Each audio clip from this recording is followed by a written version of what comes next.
Baik, bismillahirrahmanirrahim. Assalamualaikum warahmatullahi wabarakatuh.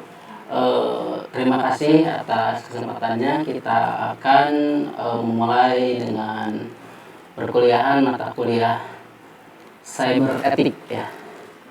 Selamat pagi mahasiswa sekalian. Alhamdulillah kita dipertemukan kembali dalam perkuliahan mata kuliah cyber etik.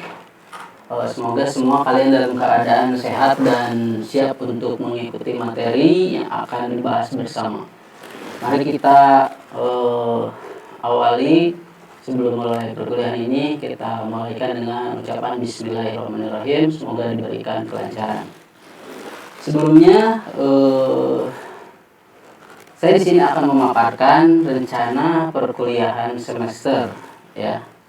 Adapun di sini mata kuliah yang akan disampaikan ini tentang mata kuliah cyber etik ini mengkaji tentang etika, hukum dan teknologi, hedonisme, sektor TIK, haki, privasi, security, cyber security, computer crime, cyberspace, hacker, information warfare.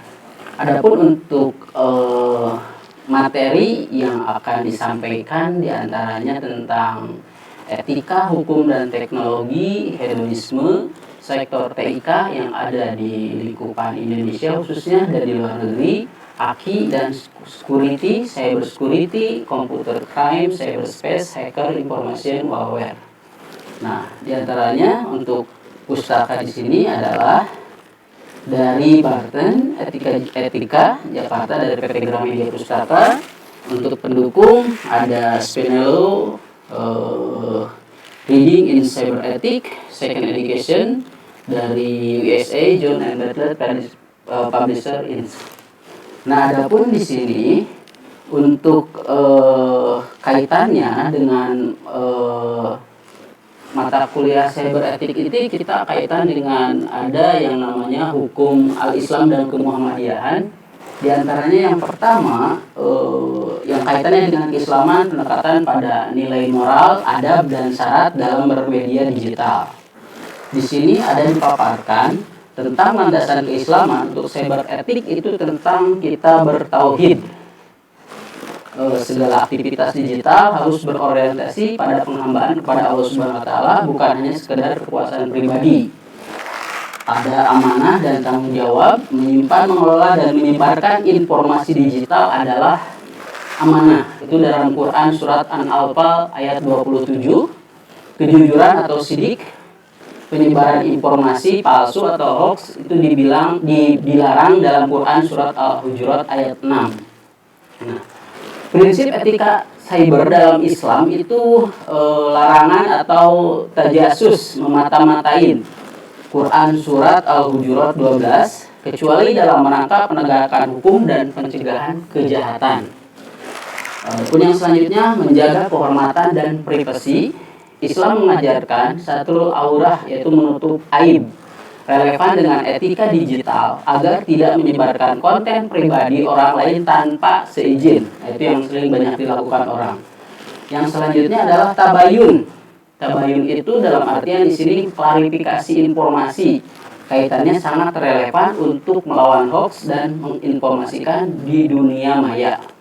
Menjaga lisan dan tulisan seperti hadis Nabi Muhammad SAW, barang siapa kepada Allah dan hari akhir, hendaklah ia berkata diam, berbaik atau diam. Hadis riwayat Bukhari.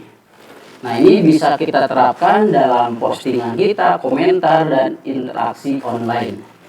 Nah, yang selanjutnya ada isu tentang cyber etik dan tinjauan dalam Islam. Yang pertama, ini yang sering kita ketahui, ada yang namanya dengan plagiarisme dan hak cipta ya, termasuk gasab itu mengambil hak orang lain. Cyberbullying dan ujaran kebencian, termasuk gibah, fitnah, dan naminah adu domba yang jelas diharamkan. Nah, yang selanjutnya ada konten negatif itu udah jelas dilarang dalam Islam karena termasuk fasya, yaitu perbuatan keji. Adapun yang selanjutnya perdagangan online yang menipu, nah itu termasuk gharar dan riba, keduanya diharamkan dalam Islam.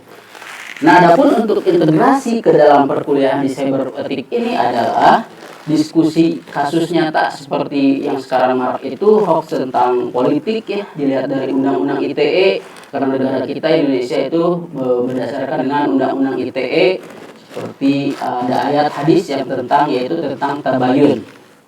Nah, selanjutnya ada tugas proyek membuat etika bermedia sosial dalam perspektif Islam sebagai pedoman praktis mahasiswa. Yang selanjutnya ada refleksi Islam, refleksi secara spiritual, menyadari bahwa setiap aktivitas online juga dicatat sebagai amal. Quran Surat Yasin ayat 65.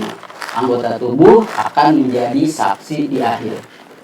Nah, adapun untuk selanjutnya, di mata kuliah cyberetik ini kita ada beberapa komponen penilaian. Yang pertama adalah untuk presensi kehadiran, kuis, tugas kelompok, keaktifan selama di kelas, UTS, UAS.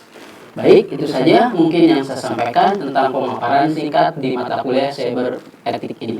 Terima kasih. Assalamualaikum warahmatullahi wabarakatuh.